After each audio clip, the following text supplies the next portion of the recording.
Hi, it's Rhiannon. Hope you're well. I need to buy a new camera, so we're doing this on the phone today, but that's on theme. Today I'm going to talk about my third poetry collection, which is called Computer Room.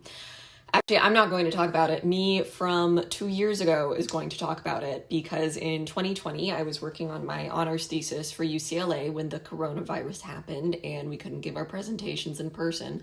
So I made this video and I think it's still a pretty good introduction to the project, which I've continued to work on. Some of the poems from the book have been published and I will link to those in the description of this video. And I have been working on this book since spring of 2018, and it's really nice to talk about it now. And I am going to grad school in Trinity in Dublin this year to finish the book or find a river to walk into. Ireland has a great selection.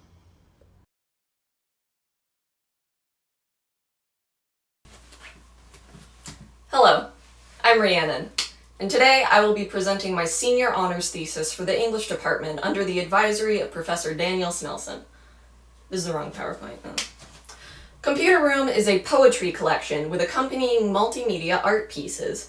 Computer Room explores the emotional realities of technology. It can be tempting to distinguish the internet from real life as though our actions online have no ramifications. But the world faces vast problems, often exacerbated by technology. Computer Room notes the experiences of women and girls in particular, in the home, in workplaces, and on city streets. I felt that poetry was the best medium to explore these ideas because it allows so much room for conceptual thought. I'm inspired by writers like Solmaz Sharif, Anne Boyer, and Franny Choi. As a reader, I'm really interested in the expanding emotional language around our relationships to technology. But what is a computer room? When I was growing up, the computer room was a room at the back of the house where my mom's computer lived. The spark of this project for me was realizing that this designated space for all that technology and the World Wide Web the internet represented did not exist anymore. You know, I carry a tiny computer around with me almost everywhere. This camera is connected to Wi-Fi for some reason. Private and public lives leak into each other, for better and worse. In a historical sense, the computer room is the room where the human computers, mostly women, would work together on complex formulas. Or perhaps a computer that would take up an entire room, as the first mechanical computers did.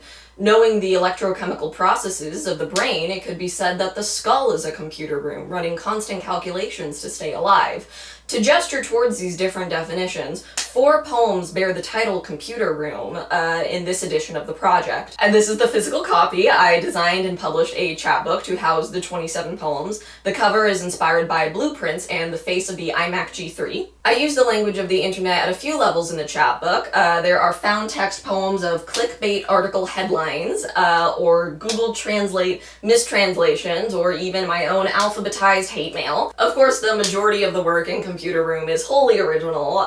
From quick text messages to blogs, I found that personal writing online really revolves around the fragment or the run-on sentence, and the poems follow that syntax. To really represent all of these modalities, I wanted to adapt the poems of Computer Room into multimedia art pieces. For example, the poem Ars Insta Poetica explores the so-called genre of Instagram poetry. Insta poems are typically short, illustrated stanzas posted on the social media website Instagram. Instagram poetry is constantly derided as not being real poetry, which I think has something to do with the fact that teenage girls are the main consumers and producers of this kind of writing. In the collage here for Ars Insta Poetica, I compiled digital and film photos that I took in San Francisco, Los Angeles, Paris, and Prague between 2018 and 2020. Spaces within the pictures are blocked out and decorated with poetry.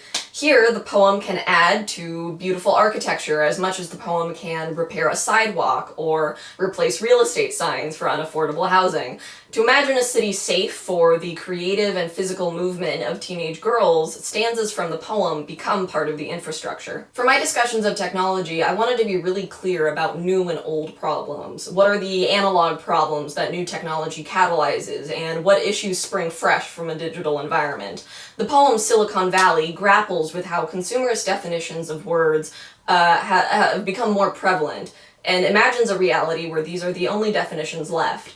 The audio performance of the piece has 3 parts: my voice, which was recorded on a phone, the voice of Google, which was recorded on my laptop, and the wind in my backyard, which was recorded on a Tascam microphone. All 3 will now play.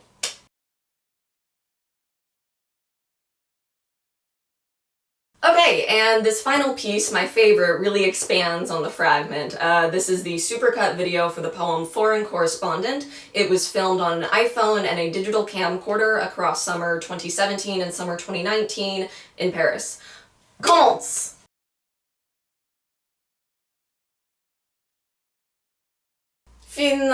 So the cinematography here is purposefully imperfect. The lighting may be overexposed or grainy, the audio jumps, and the speaker is cut out in a few motifs. It is a misrepresentation. It is a bad selfie in one of the most photographed cities on the planet. This shot is outside the Rue de Guerre studio of my favorite filmmaker, Agnes Varda. At the age of 70, for her 17th feature film, The Gleaners and I, she began using a digital camera. The portable equipment allowed Miss Varda to move more naturally in a community of gleaners, those who scavenge food in order to survive, without the spectacle of a large film crew that would interrupt the sensitive conversations that the documentary presents. Excuse me. Hello? Hello, I am also Rhiannon. I've hacked this video from the future. You got some lipstick on your... This makeup actually camouflages me from facial recognition software. Sure, to a security camera right now, I'm just a mysterious, pretty cloud. So, as much as Computer Room tracks my own personal experience of growing up online, I hope that it also points to a larger theory of internet poetics. I'm gonna go full screen here. The inner workings of both poetry and science have been made increasingly arcane to those outside their respective fields. This is partially why I only learned how coding works when I began researching this book, or why, every 6 months, we are treated to op-eds in major publications questioning whether poetry still matters. I hope that this work renders both of these fields of poetry and science a little more legible. In fact, legibility informs the very structure of the Computer Room chapbook. This is a map of related poetry forms and devices used throughout the book.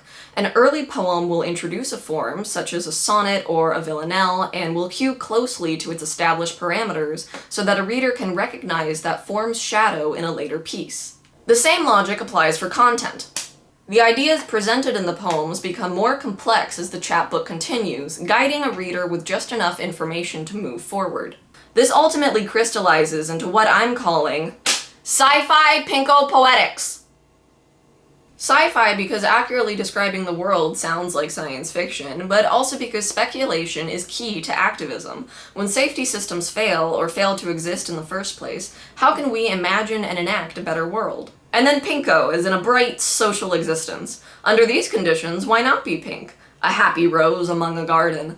The lone wolf geniuses of Silicon Valley claim full credit for the digital age's magic tricks: one-day shipping, automated service, content moderation, new gadgets. But undercompensated labor is behind each of these, as though the magician's box has extended to gather as many assistants as possible. The politics are pressing. Alongside that urgency is that sci-fi pinko poetics is really fun to say out loud. I want to take pleasure in language while I'm here. Even with traumatizing material, there is the thrill of articulation, and I hope that I've been articulate today. This message will now self-destruct. Wait, like the whole message?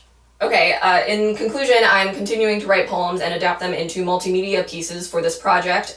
In the short term, there will be another edition of it for my final presentation as part of Dr. Leonard Kleinrock's Internet Research Initiative here at UCLA in June. In the long term, I expect to work on Computer Room for at least another 2 years. It will eventually be my 3rd full-length published poetry collection. I would like to thank my friends and family for supporting me, and my wonderful thesis advisor, Professor Daniel Snelson, and the faculty and students of the English department and the Internet Research Initiative for fostering such a great creative environment. Using the tools of lyric poetry, I hope to process the current moment, or at least know what questions to ask. Thank you so much.